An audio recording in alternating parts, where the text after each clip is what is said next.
The snow had been falling for 6 hours when Eleanor Ashby Walker turned her late husband's old Buick onto a mountain road that didn't appear on any map she could read.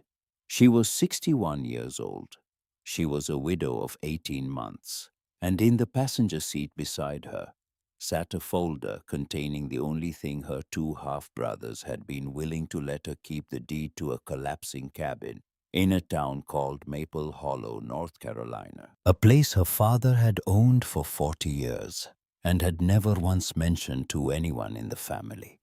People at the will reading had laughed when they heard her inheritance. Her own brother Ryan had leaned back in his leather chair and said it out loud in front of the attorney, in front of the cousins, in front of God. "Looks like Dad finally found something worthless enough to leave Eleanor." A few of the cousins had chuckled. Eleanor had simply lowered her eyes and folded her hands in her lap, the way she had been folding her hands in her lap since she was a small girl, learning that arguing with the Walkers never changed anything. But what none of them knew, what not even she knew yet, was that the cabin was not the inheritance. The cabin was only the door, and behind that door, hidden under a single uneven floorboard in a kitchen, no one had cooked in for years, lay a truth her father had spent 4 decades keeping safe. A truth that would unmake every story Eleanor had ever told herself about who she was. Before we go any further, friend, if you've ever been the one in the family who got left out, who was loved quietly when you needed to be loved loudly, who learned to stop expecting and start surviving, please take a moment now and subscribe to this channel. Every story we tell here is for someone like you, and tonight's story is one you'll want to sit with all the way to the end. Now, let me take you back to the cabin. The road climbed and climbed. The pavement turned to gravel. The gravel turned to two ruts in the snow. Pine trees pressed close on either side, so heavy with white that some of their branches had bent all the way down to the forest floor. Eleanor drove slowly. Her hands had begun to ache from gripping the steering wheel the way they had ached on her wedding day 40 years before. The way they had ached at Henry's funeral. The way they ached now whenever she had to do something difficult without anyone beside her to do it with. Henry would have known what to say about this drive. Henry had always known what to say. She passed a wooden sign that read, "Welcome to Maple Hollow, population 412. The number had been painted over twice, each correction smaller than the last, as though the town itself had grown tired of counting. A white clapboard church with a slate roof. A general store with a brass bell over the door. A row of pickup trucks parked nose in beneath a single street lamp that had come on early against the gathering dark. The whole place looked like a photograph from a calendar. Eleanor's mother used to hang in their kitchen in 1968, the kitchen of the house her father had walked out of when she was 6 years old. The kitchen where her mother had stood at the window for the rest of her short life, waiting for a man who never came back. Eleanor parked in front of the general store. She did not get out right away. For nearly a minute, she sat with the engine ticking and the snow ticking against the windshield and the dashboard light glowing soft amber across her gloved hands. And she let herself think. The thought she had been refusing to think since the attorney's office in Asheville 3 weeks ago. I do not know why he chose me for this. Thomas Walker had not chosen her for anything else. He had not chosen her at Christmas. He had not chosen her on her wedding day. He had not chosen her when her mother died of pneumonia in a cold rental apartment in 1971. And he had not chosen her in any of the 40 years that followed. He had married a woman named Margaret Sloan the year Eleanor turned 7. He had built that woman a house, given that woman 2 sons, sent those sons to private schools and to law school and to business school. Eleanor had spent her childhood watching from a distance she did not understand. And now at the end of all of it, He had chosen her for a cabin in a town she had never heard of, and her brothers had laughed and she had nodded, and here she was. The brass bell over the door of the general store gave a small, clean sound when she stepped inside. The warmth hit her first. Then the smell, coffee, old wood, kerosene, wood smoke, something baked that morning, and still keeping its sweetness in the air. A pot-bellied stove burned low in the corner. The shelves carried the patient mess of a store that served real people, instead of tourists, canned milk beside lantern wicks, work gloves beside cake mix, a row of horseshoe nails next to a jar of penny candy. Behind the counter sat a woman who looked to be in her early 70s, silver-haired, broad-shouldered, wearing a navy cardigan with a small gold pin at the collar, shaped like a maple leaf. The woman looked up from her newspaper. She did not smile. She studied Eleanor's face for what felt like a long time.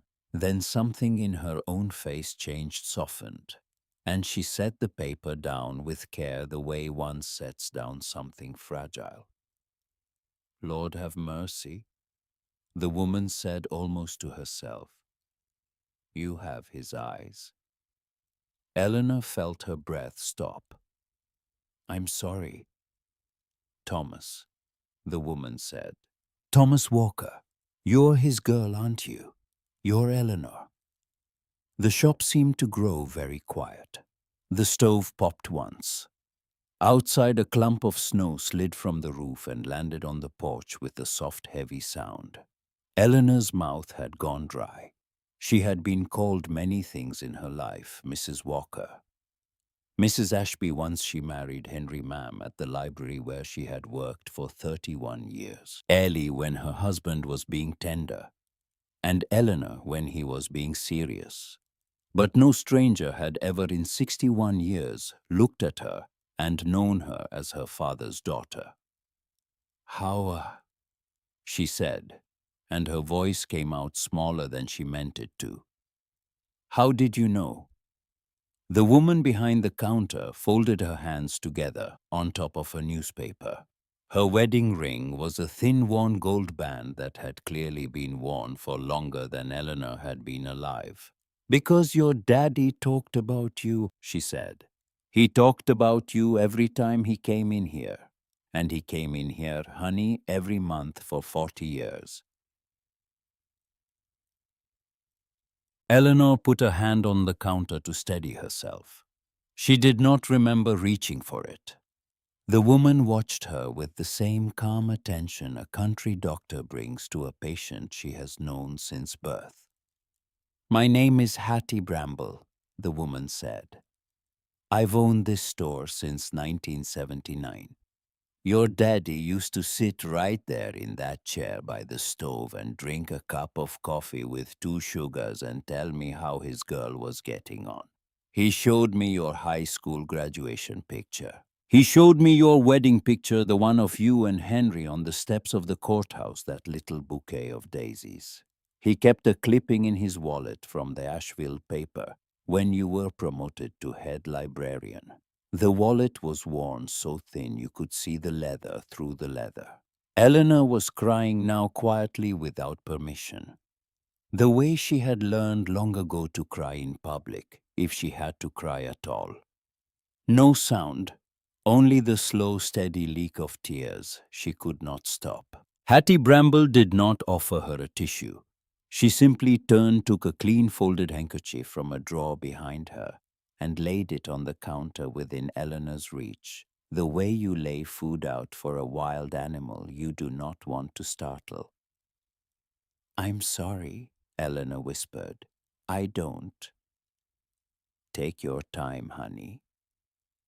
Eleanor pressed the handkerchief against her eyes. She thought of her mother at the kitchen window in 1971. She thought of the silence at every Christmas of her childhood. She thought of the single card her father had sent her on her wedding day, signed only "Be Happy, T.W." A card she had thrown in the trash within the hour, because at 31 years old she had not been able to forgive a man for showing up only on paper. He came here every month. Every single month, drove up from Asheville the second Saturday, regardless of weather. We learned to expect him. The road washes out sometimes in March, snowed in February, didn't matter. He came. Why? Eleanor said. The word came out almost angry, almost a plea. Why this town? Why this cabin? Why did he? She could not finish the sentence. Why did he come here every month for 40 years to talk about a daughter he never visited? Hattie Bramble looked at her for a long moment. Then she said very gently, "Honey, that is something you are going to have to find out for yourself. I promised your daddy I would not be the one to tell you.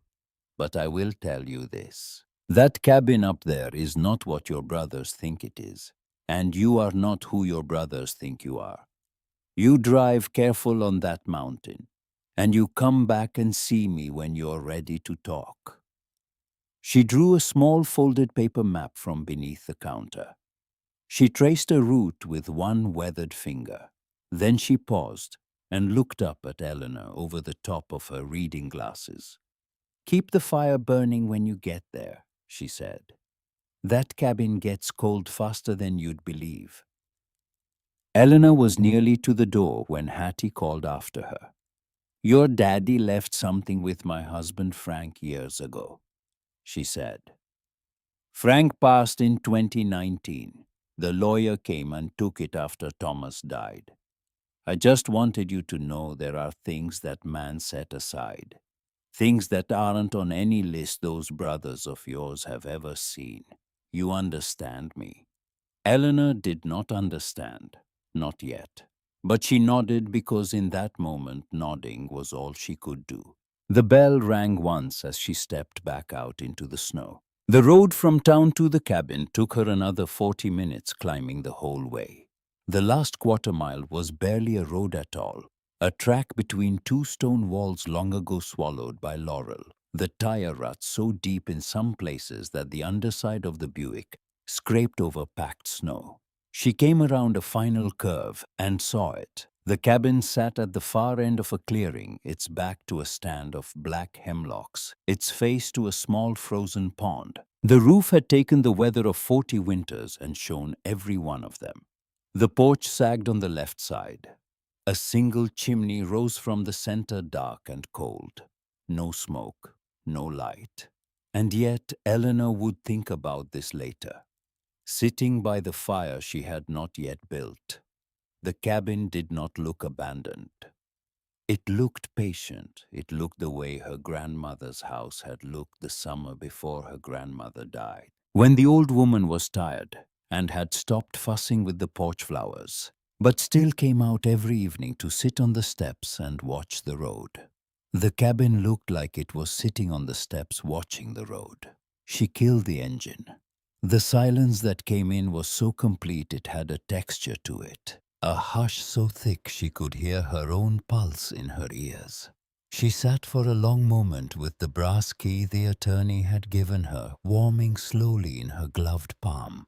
Then she got out, climbed the porch steps one at a time, listened to each one groan beneath her boots, and slid the key into the lock. The mechanism resisted. She had to lean her weight against it. With a soft, satisfied click, a sound like a door remembering how to be opened, it turned. The cabin breathed out at her. Cedar, old paper, cold ash. Something faintly sweet like apples that had been stored once in a cellar a long time ago. Eleanor stepped inside and held very still. Her flashlight beam swept across a single open room, a stone fireplace built of round river rock at the far wall, a worn leather chair drawn close to it. A square pine table with two chairs at the room's center. A small kitchen along the back with an iron stove and a deep porcelain sink. A doorway led off to a bedroom on the right. A narrow wooden staircase climbed to what she guessed was a loft. The floor was plank pine scarred with use dusted, but not deeply. The bookshelves to the left of the fireplace were full. 40 years of absence had not turned this place into a ruin. Someone had been keeping it, or it had been keeping itself for someone. She set down her bag. She built a fire, clumsily 3 matches, the kindling damp at first, and watched the small flame catch and grow. The shadows in the room shifted, softened. The cabin warmed by inches. When she could feel her fingers again, she stood and walked slowly along the bookshelves, reading the spines. The Foxfire book, a Bible bound in green cloth, gold-leafed pages worn at the edge of Psalms. The Yearling, a collection of Robert Frost, Walden. Beside the books on the middle shelf, a small framed photograph. She lifted it down. Her father stood younger than she had ever seen him, perhaps in his 40s, on the porch of this same cabin. Beside him stood an elderly woman with white hair pulled into a low bun, one hand resting on his arm in the unmistakable gesture of a mother to a son.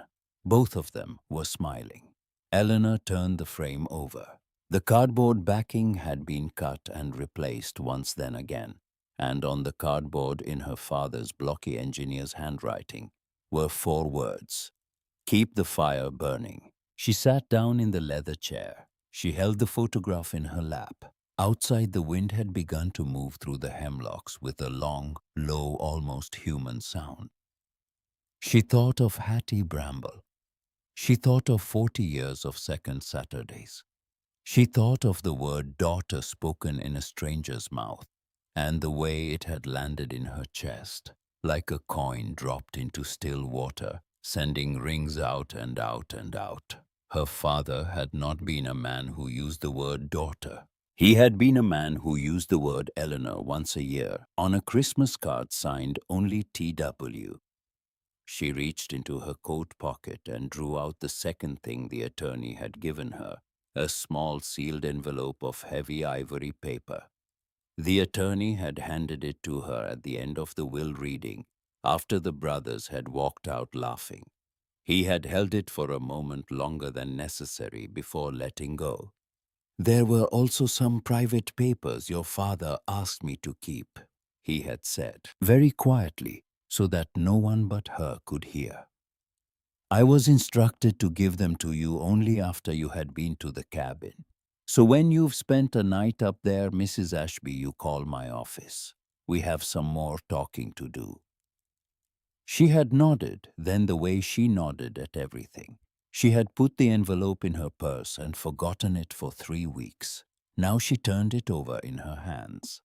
On the front, in her father's same blocky writing, 3 words: "Not yet, Eleanor." That was all. She almost laughed. She did not open it. She set it on the small table beside the chair, and she sat for a long time watching the fire. And somewhere around midnight, she fell asleep without meaning to the photograph still resting in her lap. She woke at 3:15. She knew the time because her wristwatch glowed faintly when she lifted it close to her face, the same watch Henry had given her on their 10th anniversary, the one she had not been able to take off since the funeral. The fire had burned down to embers. The cabin was silent in a way that felt deliberate, as though the silence itself had woken her. Then she heard it. A faint creak, very slow, somewhere near the kitchen. She sat very still. Old house, she told herself. Cooling timbers, settling joists. The creak came again, slow, soft, almost rhythmic. She rose. She picked up the flashlight. She walked in stocking feet to the kitchen doorway. The flashlight beam moved across the iron stove, the porcelain sink, the small square table. Nothing. No animal, no draft, no obvious source. She was about to turn away when the beam passed over the floor, and she stopped. One of the plank boards near the table was higher than the others, only by 1/4 inch, only enough that the eye sweeping past would not register it, but the flashlight beam raking at a low angle had caught the shadow of its lifted edge. Eleanor knelt. She brushed dust from the seam, and there, set flush into the wood, and worn nearly black with age, was a small iron ring no bigger than a wedding band. That is something you are going to have to find out for yourself. She wrapped her finger through the ring. She pulled. The plank lifted with a long, low groan, the way the porch steps had groaned beneath her boots. The sound of something remembering how to be opened. Cold air rose into the kitchen, sharp with the smell of dry stone and ink and old paper. Eleanor shone her light down. A narrow staircase descended into darkness hand-cut from the mountain itself, stone and timber vanishing past the reach of her beam. For a long minute she did not move. Every part of her body that had spent 61 years being sensible told her to put the plank back, to wait until morning, to call someone, anyone. But there was no one to call. Henry was gone. Her mother was gone. Her father was gone. And the only person in the world who knew she was here was a stranger in a navy cardigan who had told her that cabin is not what your brothers think it is, and you are not who your brothers think you are. Eleanor took the first step down. The air grew colder. The smell grew stronger. Paper, leather, dry stone, the faint mineral cleanliness of a cellar that had been built right and kept right. 12 steps. She counted them.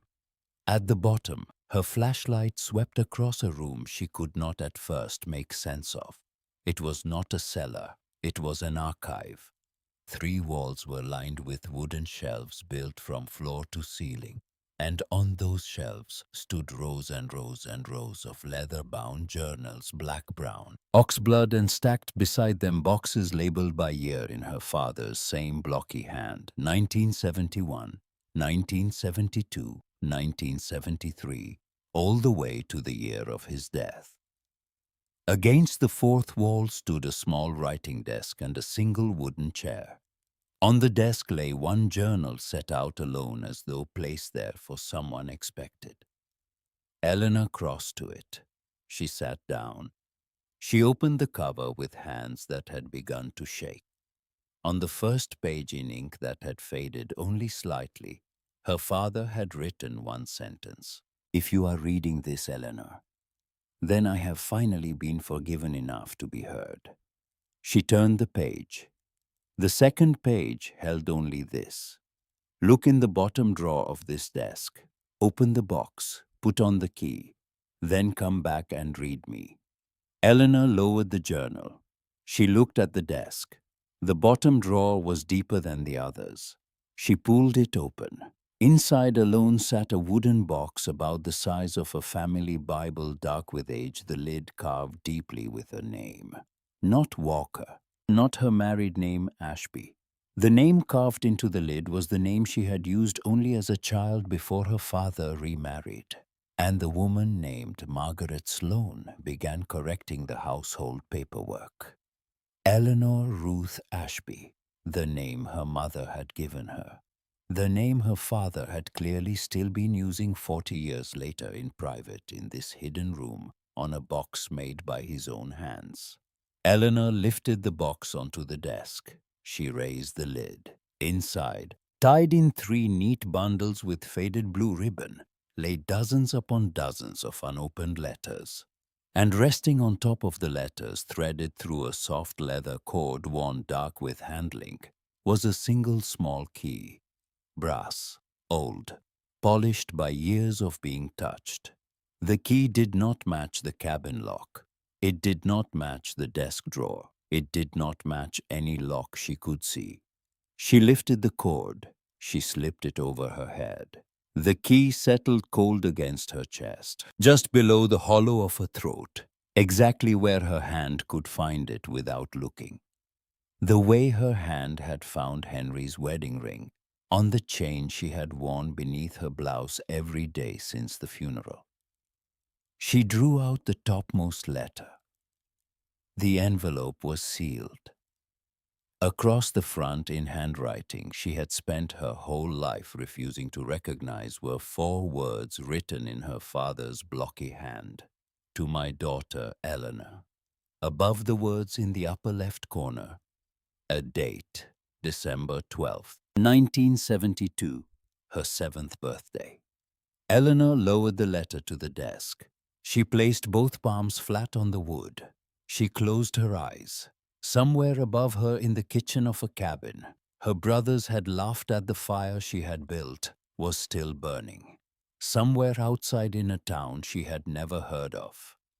3 weeks ago, a woman named Hattie Bramble was sleeping in a navy cardigan, having waited 40 years to call her by her father's name. And here, beneath a single uneven floorboard, in a hidden room full of 40 years of a man's voice that no one had ever let her hear, Eleanor Ashby Walker. 61 years old widow of 18 months, the daughter no one had chosen, finally understood that she had not been forgotten at all. She had only been kept. She did not yet know by whom.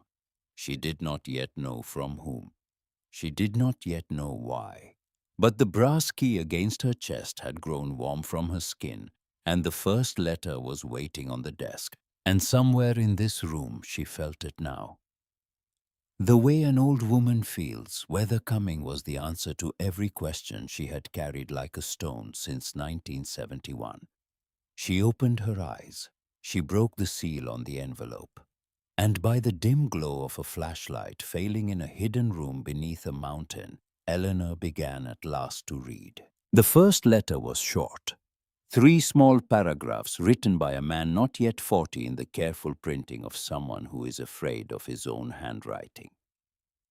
Eleanor, you turned 7 today.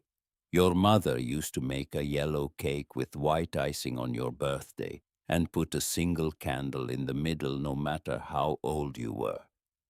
She said 1 candle was enough to make a wish on.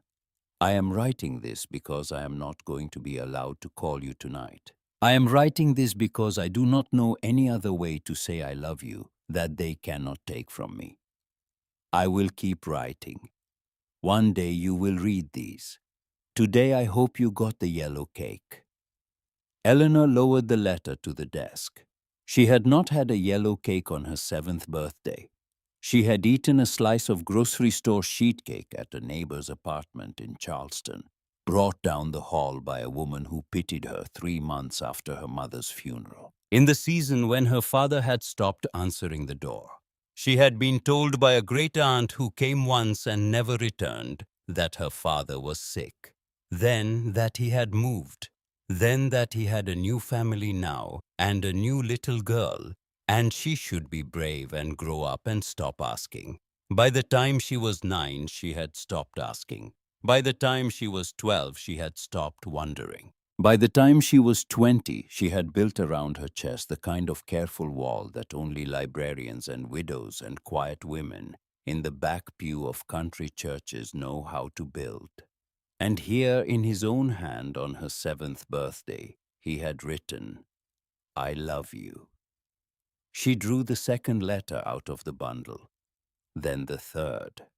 Then she stopped because her hands had begun to shake too badly to hold the paper. She climbed the stone steps. She closed the floorboard behind her. She walked to the leather chair by the fire, and she sat in it without taking off her coat, and she stayed there until the sky over the frozen pond turned the soft gray of a dove's breast, and the first crows began to call across the hemlocks. She did not cry. She had cried last night. The crying was finished for now. What had replaced it was something colder and steadier, a long, slow turning in the chest, the way a key turns in a lock that has been waiting a long time. The first thing she did when the sun came up was the simplest. She walked to the porch and she swept it. There was a broom leaning inside the front door, old and split-ended. The bristles softened by years. She swept the porch from the door to the steps and from the steps back to the door twice, and then she shook the broom over the rail and watched dust catch the morning light and fall away across the snow. It was not a meaningful act. It was the act of a woman who had been a librarian for 31 years and knew that when the world inside your chest was too large to look at, you started with what was small enough to hold. She did not call the attorney. Not yet. The day passed in small failures.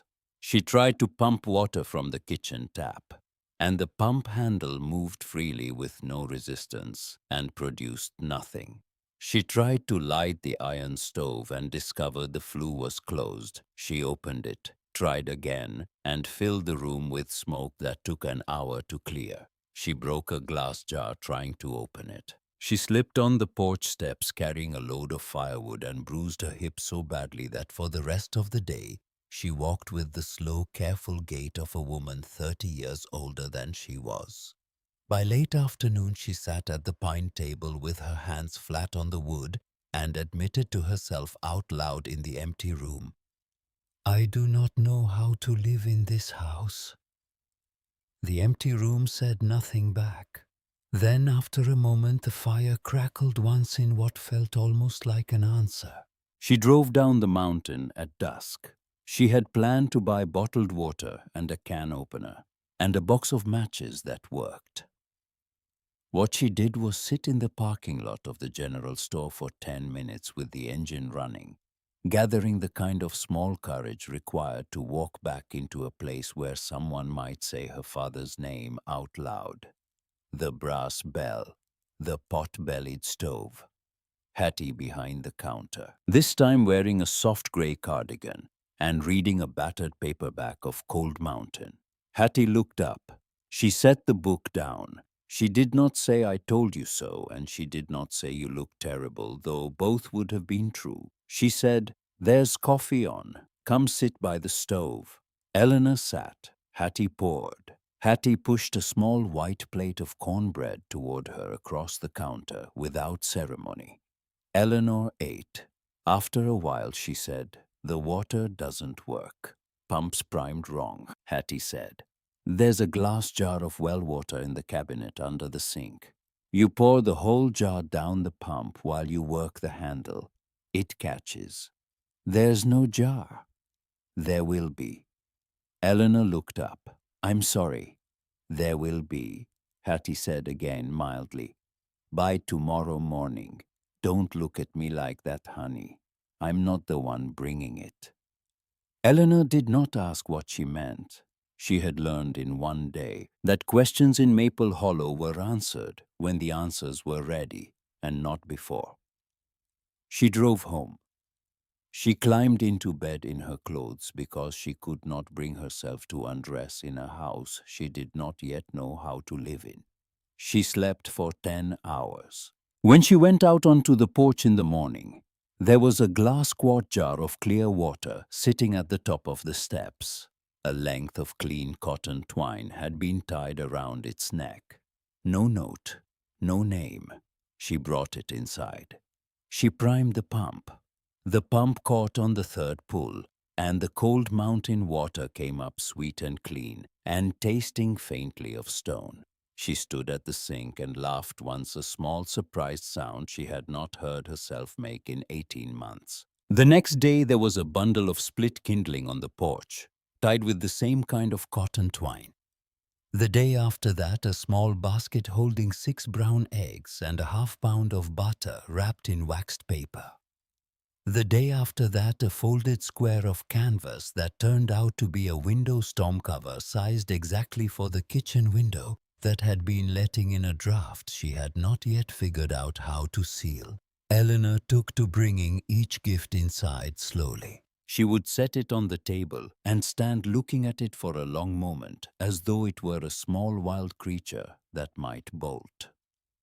Then she would put the eggs in the cool box, or hang the canvas over the window, or stack the kindling beside the stove. She did not know who was leaving these things. She knew only that someone in this town had decided without consulting her that she was worth keeping alive while she learned how to live up here. And by the 4th day, when she found a small jar of honey on the porch railing, with the paper tag tied around the lid that read, "Only welcome," Eleanor sat down on the porch step in her coat and did the thing she had been refusing to do for 61 years. She let herself be helped. She returned to the room beneath the floor every night. She read the letters in order. Birthday by birthday, Christmas by Christmas. And she kept a small ledger of her own at the desk, a notebook in which she wrote down what each letter told her. Year by year, her father's voice grew older inside the pages, the handwriting steadier in some letters and shakier in others, depending, she came to understand, on what season of his life he was in. In one letter from the spring she was 11, he had written, "I drove down to your school today. I stood across the road by the chain-link fence and watched you come out at 3 o'clock with a green book bag and a girl with a long red braid. You walked her to the corner of Locust Street and then turned back and walked home alone. You were singing. I could not hear the song, but I could see your mouth moving, and I knew you were singing. I drove back up the mountain. I did not sleep that night, because I did not want to forget the way your mouth moved when you sang." Eleanor laid that letter down very carefully. She had been singing King of the Road that spring. She had loved that song. She had not told anyone she loved it. She had not known anyone had ever known. In another letter from the year she was 19, the handwriting had changed. It was harder, more pressed into the page. Eleanor, I drove to Asheville again last weekend with the envelope for your 18th birthday card, which I am 1 year late delivering because I am a coward. I sat in the rental car across the street from your dormitory at the community college for 2 hours. I had decided I would walk up the steps and knock on the door of the residence director and ask to be allowed to see you. I had practiced what I would say. Twice I had my hand on the door of the car. Twice I put it back on the steering wheel. The third time, a young woman in a yellow sweater came out the front door of the dormitory and walked across the lawn with a stack of library books, and I saw your mother's face on you so clearly that I could not breathe. I drove home. The card is still on the dashboard of my truck. I will mail it tomorrow. I will not. I do not know. She read that letter 3 times. On the 6th night, she opened the bundle from the year she was 33, the year she and Henry had married, and she found something different. Tucked inside the envelope was a second piece of paper, thicker than the letter, folded in fourths. She drew it out. It was a photocopy of a court document. In the matter of the petition of Thomas E. Walker for visitation rights to the minor Eleanor R. Walker, the court finds the petitioner has produced no evidence sufficient to the text continued for 2 pages. The judgment was dated 1974. Eleanor was 8 years old in 1974. There was another photocopy behind it, 1977, another, 1981, another, 1984. Petition denied. Petition denied. Petition denied. Petition withdrawn at petitioner's request. 4 petitions. 4 denials. Eleanor stared at the papers a long time. She did not understand. He had been her father. He had been a wealthy man, a respected man, a man who employed a law firm in Asheville the size of a city block. He had filed 4 times in 10 years to be allowed to see her, to be allowed to see his own daughter, and 4 times he had been turned away. By whom? Her mother had died in 1971. There had been no one left to refuse him. Unless... She flipped backward through the bundle, hunting. In a letter from 1973, almost as an aside in a paragraph she had skimmed too fast the first time he had written, Margaret has consulted attorneys. She tells me a man of my reputation cannot be seen pursuing a child from a prior household while building a marriage. She tells me the courts will not look kindly. She tells me she will not look kindly. I am ashamed to say I am listening to her. God forgive me, Eleanor. I am listening to her because it is easier than not listening to her. Margaret. Eleanor's stepmother. Margaret Sloane Walker, who at this very moment was still alive in a brick house in West Asheville and who at the will reading 3 weeks ago had touched the back of Eleanor's hand briefly and said, "I always wondered how you were getting on, dear." Eleanor's hands had gone cold against the desk. She thought of Ryan's flat brown eyes at the will reading. She thought of Connor's small smirk. She thought of 40 Christmases. She thought of the single card a year sent dutifully through the mail, signed T.W. And she understood with the dull, final certainty of a woman who has been a librarian long enough to recognize a primary source when she holds one that there had been other cards. There had been hundreds of other cards, and someone had been intercepting them at the receiving end for 40 years. On Sunday morning, she drove down to Maple Hollow, and she did not stop at the general store. She drove past it 2 blocks and parked in front of the white clapboard church. The bell was ringing. Old people in heavy coats were making their way up the salted walk with the careful sideways step of country people who have learned not to trust ice. Eleanor sat in the car until the bell stopped. Then she got out and went in. She slipped into the last pew on the left. The church smelled of pine boards and candle wax and the lavender soap of women who had bathed before sunrise. The minister was a tall man, perhaps in his late 60s, narrow-shouldered, with a soft Carolina voice that did not push. His sermon was about the parable of the lost coin. And when she hath found it, she calleth her friends and her neighbors together, saying, "Rejoice with me, for I have found the peace which I had lost." After the service, Eleanor waited at the back of the church until the line at the door had thinned. The minister took her hand. He looked at her for a moment longer than a stranger would. Then he said very quietly, "You're Eleanor." She nodded. "Reverend Ellis Cobb," he said. "I knew your father. Come back to my office, please. I have something I have wanted to give you for 19 years. His office was a small room behind the choir loft. There was a desk, 2 chairs, a brass coat rack, a wood stove, and a single framed photograph above the desk. A Christmas Eve service, snowy night candles in the windows, a row of folding chairs full of children, and standing at the back, almost out of the frame, a man Eleanor had now seen many times in the photographs in the bookshelf below, her father. Reverend Cobb opened a drawer and lifted out a long wooden box, the size of a checkbook ledger. "Your father gave this to me in 2006, Anna," he said. "He told me that if anything ever happened to him before he made it right with you, I was to keep this here and give it only to you, and only after you had spent time at the cabin. He was very particular. He said not before. He said if I gave it to you before you had been to the cabin, you would not be ready to understand it." He set the box on the desk between them. "I have not opened it, Mrs. Ashby. I do not know what is inside. I have moved it from one drawer to another every Christmas for 19 years. Eleanor opened it. Inside lay a stack of cancelled checks banded by year going back to 1972.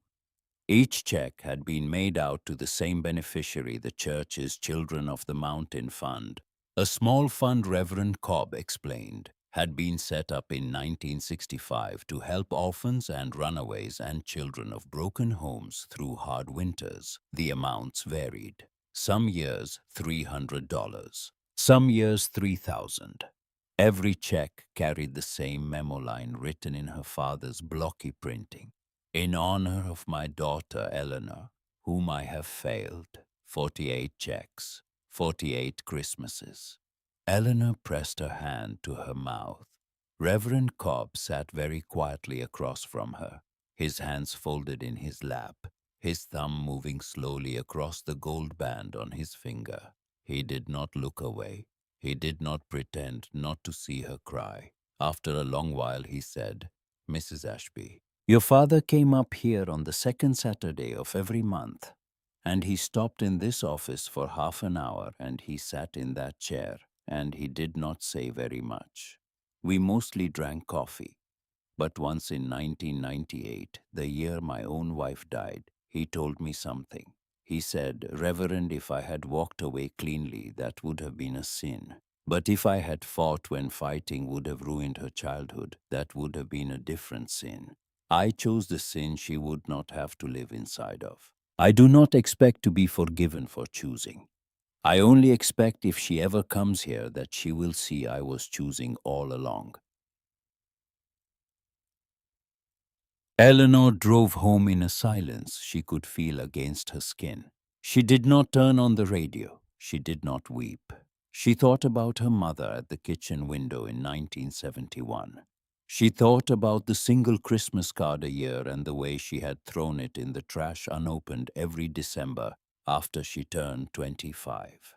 She thought about Margaret Sloane Walker's powdered hand resting briefly on her own at the will reading. By the time she pulled into the clearing in front of the cabin, she had stopped seeing the road. The fire had burned itself out. She built it back up. Then she got back into the Buick, and she drove all the way down the mountain again into Maple Hollow, and she went to the hardware store, and she bought a hammer, a box of nails, a putty knife, a quart of clear weatherproofing, 3 replacement window panes, a saw, and a small can of porch paint the color of fresh cream. The man at the counter did not ask why. He simply added the items up and said, "I'll throw in the brushes, ma'am." She tried to pay for the brushes. He shook his head once and would not take her money. She began to repair the cabin. She replaced the broken pane in the kitchen window. She nailed down the loose board on the porch. She caulked the gap around the doorframe that had been letting in the wind. She was clumsy at first, and the work took her 3 times longer than it should have. But on the 4th day, she stood back from the porch and looked at the swept boards and the putted window and the fresh small line of cream paint along the trim, and she understood in a quiet way that this cabin had been built by someone and kept by someone and given to someone, and that for 40 years it had been waiting for a hand. She had a hand. She did the work. People in town began to come up the mountain, not all at once and not in any organized way.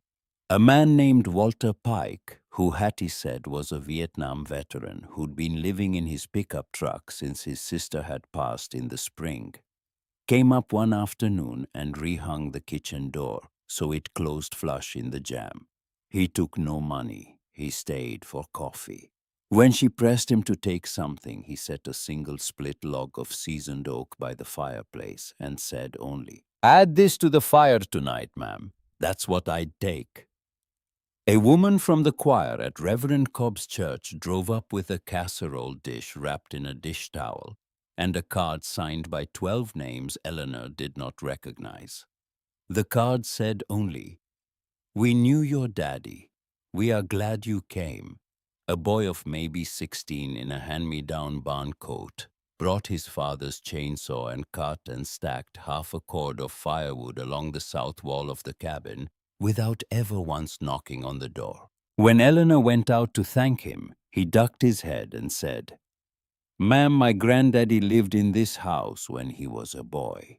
My granddaddy told me to come." Eleanor did not know what to say to that.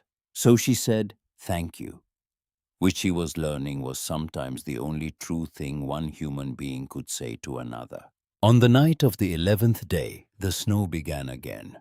It came down in slow, heavy curtains the way it had on the night she had first arrived. Eleanor had just put a small pot of soup on the back of the stove and was standing at the kitchen window watching the pond disappear under fresh white when she heard a sound that did not belong. Tires. A car coming up the mountain road. 2 cars. She knew before she saw them who it was. She had known for 3 days that it was coming. The brass key was warm against the hollow of her throat. Ryan's silver sedan came around the bend first. Connor's black truck followed close behind. They parked side by side in the clearing without bothering to angle out of the way of her Buick. They got out wearing wool overcoats that had never been broken in. Ryan carried a leather folder under his arm. Connor carried a flashlight he did not need. Eleanor opened the door before they could knock. She did not invite them in. She stood in the doorway in her father's old wool work shirt, with her sleeves rolled to the elbow and her hands smelling of the soup she had been stirring, and she looked at her two brothers across 40 years of distance, and she waited. Ryan spoke first. He had always spoken first. He said, "Eleanor, we need to talk." Connor behind him was already looking past her into the cabin, at the lit fire, at the swept floor, at the photograph on the bookshelf, at the leather chair, at the table set for one, at all of it. His expression flattened in a way that was almost involuntary. He had not expected the place to look kept. She stepped back finally and let them in. They sat at the pine table. She did not offer them coffee. Ryan opened the leather folder. He drew out a sheaf of papers. "We've been doing some checking," he said, "about this property and about some other property our father appears to have held in trust. Property which was not disclosed at the will reading." Eleanor said nothing. "We believe," Ryan said, picking the word carefully, "that you may be in possession or about to come into possession of assets that properly belong to the estate. And we believe it would be in everyone's interest, yours in particular, Eleanor, if you cooperated with us in returning those assets to the estate for proper distribution." She still said nothing. Connor leaned forward. "Eleanor, be reasonable. Dad wasn't well at the end. He made decisions that you have to understand the family." "I am family," she said. The room went quiet. She had not meant to speak the words that way. They had come out flatter and harder than she had thought. She was capable of the voice of a librarian, shutting down a noisy patron after 31 years of patience. Ryan's face changed, just a little. He laid one hand flat on the leather folder. "Eleanor," he said in a tone so calm it was almost kind, "if you do not cooperate with us voluntarily, the firm I work for will file a petition in probate court to have this property and any related property placed in escrow, pending an investigation of undue influence. We will have to allege that Dad was not of sound mind. We will have to allege that whatever you have found up here is the product of confusion in his final years. It will be ugly, Eleanor. It will be public. There will be a story in the Asheville paper. There will be sworn statements about your mother. There will be sworn statements about your childhood. It will not go well for anyone, especially not for you." Eleanor sat very still. She thought of the 4 denied petitions in the room beneath the floor. She thought of Margaret has consulted attorneys. She thought of 48 checks marked, "In honor of my daughter, Eleanor, whom I have failed." And she thought with a clarity that surprised her that she had spent her entire life believing she was the smallest person in any room, because that was what she had been taught to believe at 6 years old in a kitchen, where her mother stood at the window waiting for a man who never came back. She was not the smallest person in this room.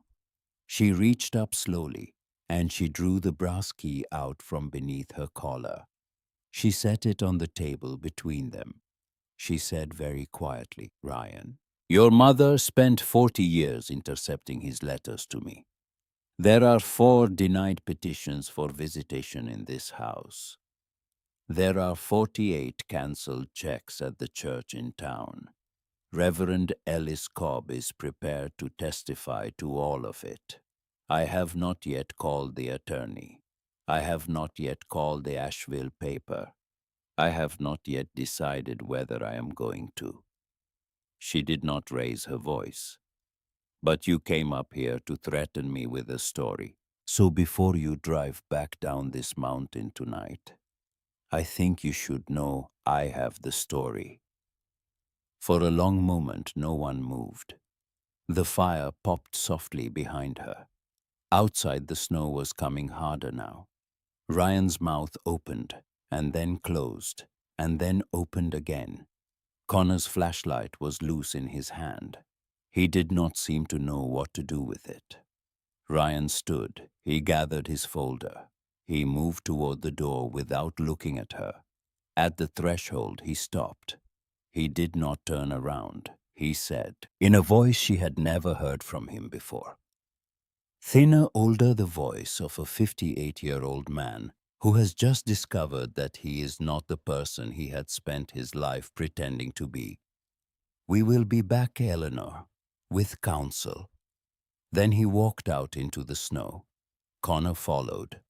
The black truck pulled out first, fast throwing snow. The silver sedan went after it. Eleanor watched the taillights disappear around the bend. She closed the door. She walked to the table. She picked up the brass key. She held it in her closed fist against her chest, and she stood in the middle of the room for a long time alone. The soup had begun to scorch on the back of the stove. She did not move. She did not move because she had finally understood the part she had not understood until tonight. They had not come for the cabin. They had not come for the journals.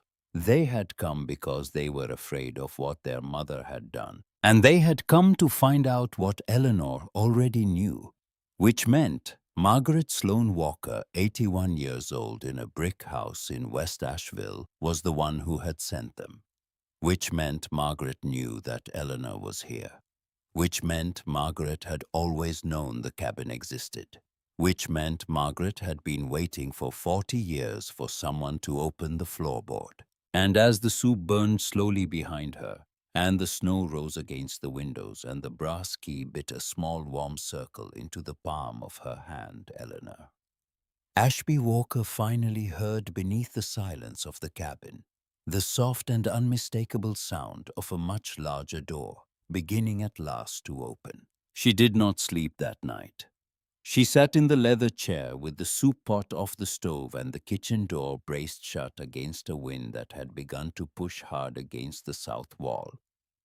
And she watched the fire, and she made a list inside her head, the way her mother had taught her to make lists when something was too large to think about all at once. 1. Call the attorney in the morning. 2. Bring the journals up out of the room beneath the floor and put them somewhere a person could find them without knowing where to look. 3. Find what the brass key opens, because the key opens something. He would not have left her a key that opened nothing. The wind died some time before dawn. She must have slept a little after all, because she came awake to a quiet so deep it felt like a sound.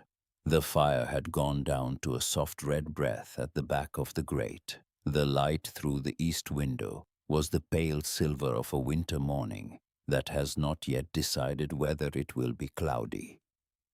She rose. She made coffee. She stood at the kitchen window and drank it.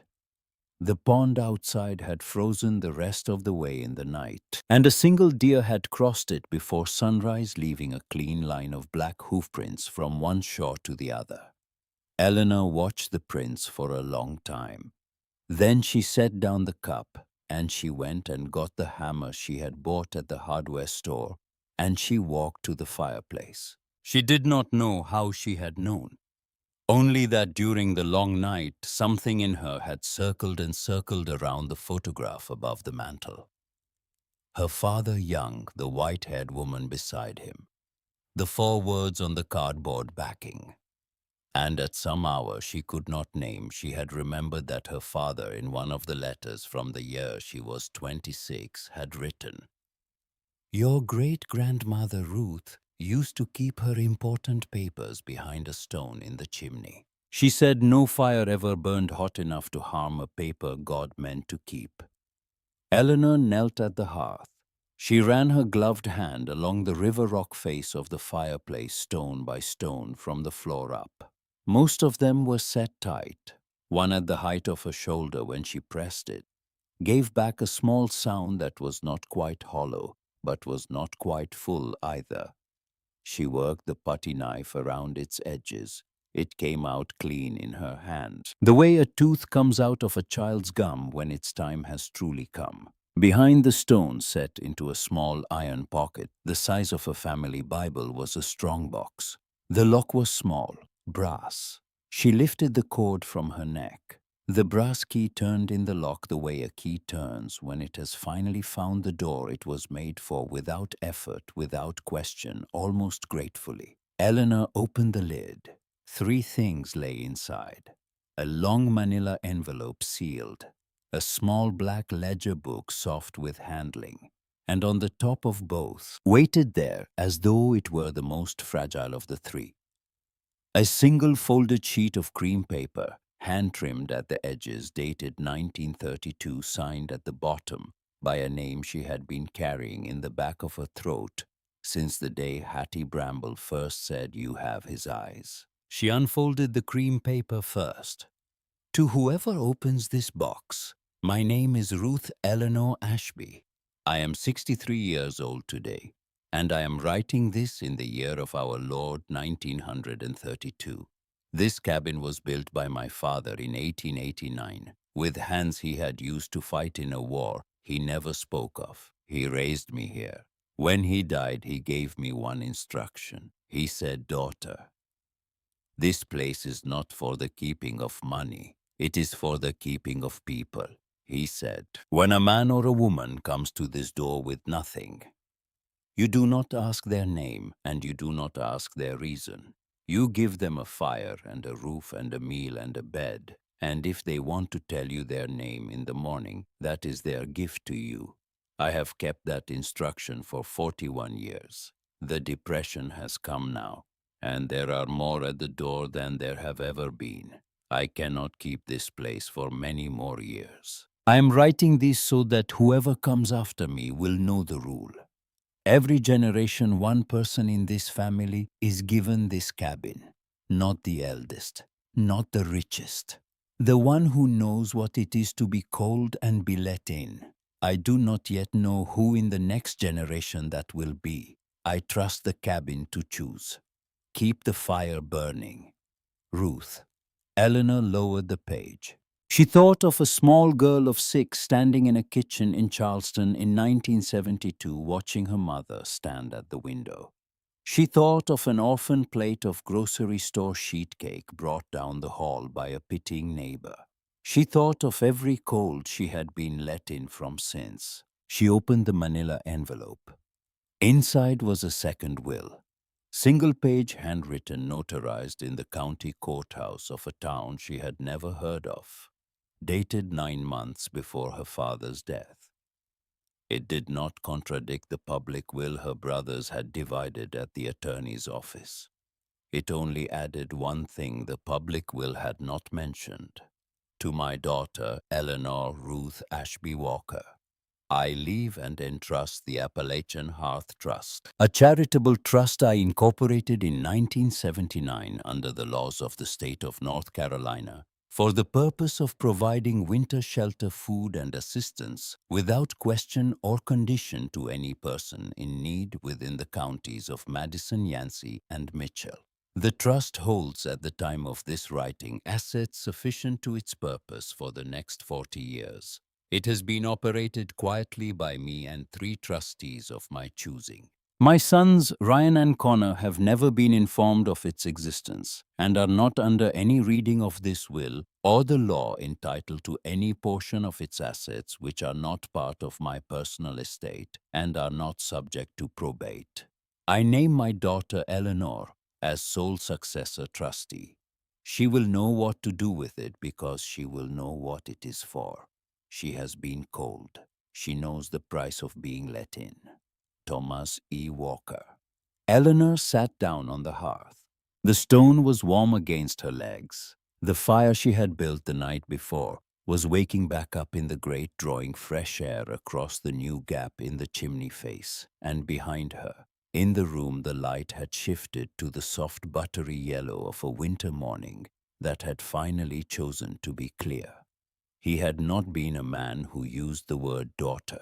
He had used it twice on a piece of paper in a wall where no one but her could find it, written in the hand of a man who knew he was running out of time. She did not cry. She had cried already in the night, the steady, ungrieving way an old river goes over a stone. What she did instead was lift the small black ledger out of the box, open it to the first page, and read. It was not an accounting ledger. It was a list. 43 years of entries written in her father's blocky hand, with no commentary and no flourish. January 14th, 1980. Family of 4 house fire on Caney Branch Road. 2 weeks lodging, replacement clothing, 3 months grocery support. February 3rd, 1981. Widow 68, husband died. December, no heating, fuel. Tank filled, chimney repaired. April 11th, 1982, young man 20, no last name given, walking frostbite, both feet. 3 weeks lodging. Page after page. Some entries were 2 lines, some were 10. None of them carried a single name that could identify the family or the widow or the young man. He had not kept their names. He had only kept the date and the help, and sometimes in the margin in pencil, 2 soft words, fire burning. Eleanor closed the ledger. She placed it back in the strong box. She put the will and Ruth's letter and the brass key on top of it. She placed the stone back into its iron pocket in the chimney face, and she sat for a long while with her hands open on her knees. Then she stood and she put on her coat and she drove down the mountain. Not to call the attorney, not yet. First she stopped at the church. Reverend Cobb was alone in the sanctuary, replacing the candles in the windows. Eleanor told him what she had found. She told him what she meant to do. He listened without interrupting, his long, thin hands folded in front of him, the way they had been folded the day he had handed her the wooden box of cancelled checks. When she had finished, he said only, "I have been waiting 40 years to hear someone say that out loud, Mrs. Ashby. Your father said it once in this office in 1998, and then he never said it again. I am glad to have heard it twice in one lifetime." She stopped at the general store. Hattie Bramble was behind the counter wearing the navy cardigan again, as though she had known what day this was. Eleanor told her too. Hattie listened. Hattie nodded once. Then Hattie reached beneath the counter and brought out a small wooden sign painted a long time ago. The paint cracked but still readable. No one is turned away. Your daddy gave this to Frank in 1986, she said. Frank kept it behind the counter all those years. He said your daddy told him someday a person is going to come into this store who needs this sign. When that person comes in, you'll know. Honey, you came in. Eleanor took the sign in both hands. She did not try to speak. Hattie reached across the counter and laid her wide, warm hand on Eleanor's cheek, the way a mother lays her hand on a daughter's cheek before sending her out the door on a cold morning. And then she said, "Go home and hang it up, sweetheart. It's been waiting a long time." She drove back up the mountain with the wooden sign on the passenger seat, where the folder of property documents had ridden 11 days before. She parked. She climbed the steps. She did not unlock the door yet. First she took a hammer and a single small nail, and she hung the sign above the front door at the exact height where a tall man, perhaps her own father, perhaps a young man of 20 walking out of the snow, would see it from the porch step. No one is turned away. She stepped back to look at it. The cream paint along the trim caught the late sun. The sign sat level and clean. she thought. That is enough for today. That is enough for one day. Then she went inside and she built up the fire, and she put a kettle of water on the stove, and she sat in the leather chair and waited, because something in her, the part of her that had spent 11 days learning how to be helped, knew that on a day like this one, the cabin would not stay empty. The knock came an hour after sunset. It was soft, almost apologetic. Eleanor rose. She crossed the room. She opened the door. On the porch stood a woman, perhaps 25 years old. She wore a thin cloth coat that had been clean once and was not clean now. She held in her arms, wrapped in a faded yellow baby blanket, a child no older than 15 months. The child was asleep. The woman's lower lip was bleeding from a place she had clearly been biting. Her car, Eleanor could see beyond her in the clearing, was a hatchback with one front tire flat and the driver's side window covered by a black trash bag. The woman opened her mouth. She tried to speak. What came out instead was a small sound that was not quite a word. Eleanor did not ask the woman's name. She did not ask the woman's reason. She remembered as clearly as if it were yesterday morning. A brass bell over the door of a general store, and a wide warm hand laid on her own cheek, and the long calm voice of an old woman saying, "Come sit by the stove." Eleanor stepped back from the doorway.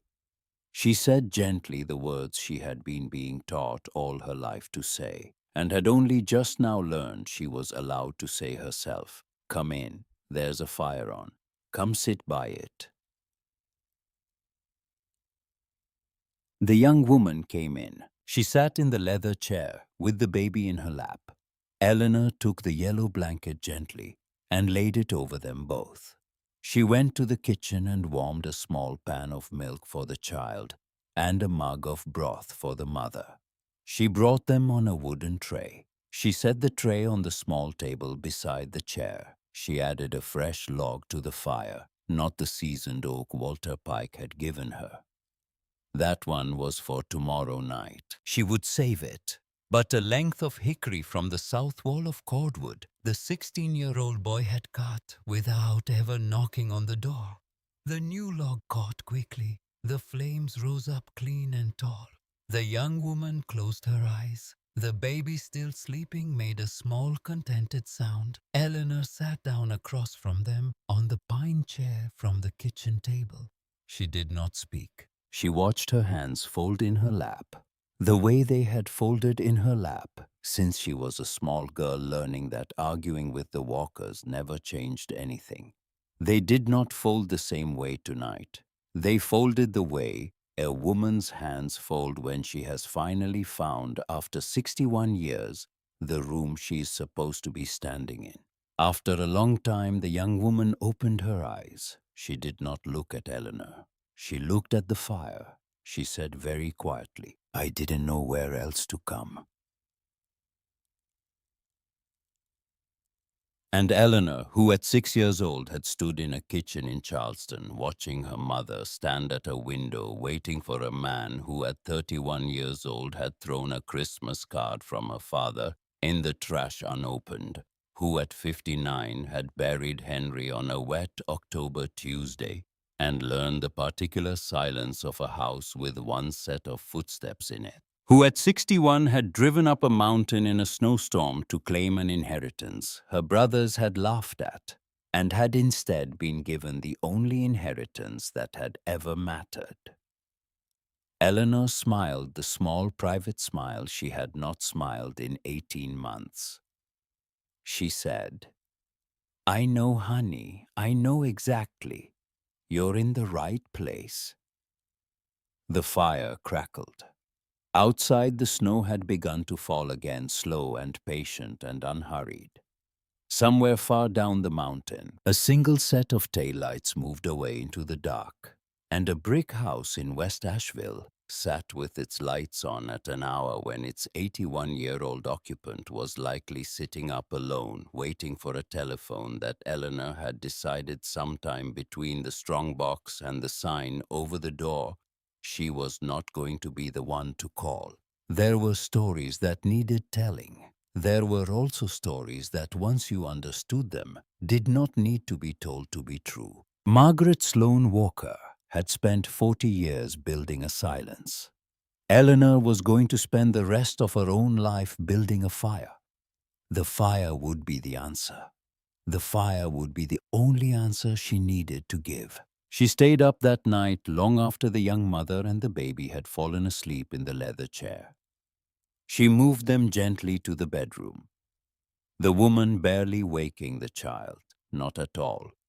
And she covered them with the heavy quilt her great-grandmother Ruth had pieced in 1928, which Eleanor had found folded in the cedar chest at the foot of the bed 3 nights before.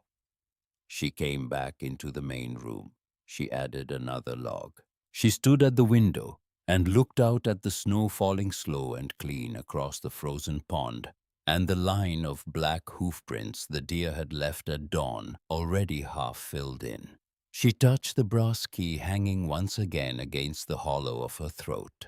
Keep the fire burning. She had thought in the beginning that those 4 words had been her father's instruction to her. She understood now that they had been older than her father. They had been Ruth's words first. They would be someone else's words after her. Someone whose name Eleanor did not yet know, whose face she had not yet seen, who would come up this mountain someday. In some season, Eleanor would not live to see and would find the cabin lit and would step through a door above which a small wooden sign would still be hanging.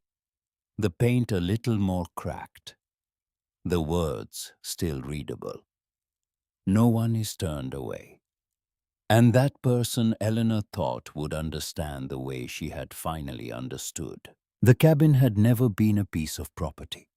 It had been a promise. The promise had been passed down one quiet woman at a time for 136 winters. The promise was hers now. She would keep it, and then she would pass it on. The fire burned bright and steady on the hearth. The cream paint along the trim was almost dry. The kettle on the stove began very softly to sing. Outside, the snow fell on the cabin, on the pond, on the deer tracks, on the small wooden sign above the door. The cabin glowed warm against the dark mountain, a single lit window in a forest of trees. And somewhere inside, a woman who had been forgotten her entire life. A woman who had finally learned that she had not been forgotten at all, only kept sat in a leather chair watching the fire, listening for the sound of the next knock at the door. If this story found you tonight, friend, if any part of Eleanor's long quiet walk up that mountain landed somewhere in your own chest, I want to ask you one thing before you go to sleep. Somewhere in your life, somewhere in your 60 or 70 or 80 years on this earth, there was a door that opened for you when you had nowhere else to go. There was a fire someone built for you when you were too cold to build your own. Will you tell me in the comments below about the person who let you in? Tell me their name if you remember it. Tell me what they fed you, what they said, whether they ever asked you why you had come. Because tonight, in a small cabin in a forest somewhere, a fire is burning that they helped to light, and they should know. Sleep well, friend. The door is open, the fire is on, and we'll be here again tomorrow night telling another story for everyone who needs to come in from the cold.